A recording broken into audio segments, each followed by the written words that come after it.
இந்த உலகம் முழுவதையும் வென்று முடித்துவிட்டு இனிமேல் வெல்லுவதற்கு நாடு இல்லையே என்று கவலைப்பட்ட அலெக்சாண்டர் கூட போகும்போது வெறுங்கையோடு போனான் என்பதை இந்த உலகம் தெரிந்து கொள்ளட்டும். அதுக்குத்தான் என் கைகளை வெளியே வையின். இதை கேட்டுட்டு ரஜினி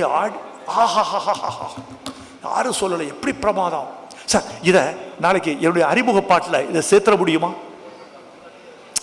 ஒரு கலைஞன் ஒரு நல்ல விஷயம் வந்த உடனே அந்த கலைஞனுக்கு ஆசையை பார்த்தீங்களா? இது நல்ல விஷயமா இருக்கு, இதை என் பாட்டுக்குள்ள சேர்த்துற முடியுமா? பாட்டுக்குள்ள அலெக்சாண்டர்லாம் கொண்டு வருவது இர்ரெலவெண்டா இருக்கும் சார். உங்க படம் அலெக்சாண்டரை பற்றிய படம் அல்ல. அலெக்சாண்டர் இப்படி சொன்னான்னு சொல்ல முடியாது. ஆனால் அலெக்சாண்டர் சொன்ன தத்துவத்தின் சாரத்தை நான் கொண்டு வர முடியுமான்னு பார்க்கிறேன். அந்த சாரத்தை மட்டும் கொடுக்கிறேன். அதுதான் மண்ணின் மீது மனிதனுக்கு ஆசை, மண்ணின் மீது மனிதனுக்கு ஆசை, மனிதன் மீது மண்ணுக்கு ஆசை.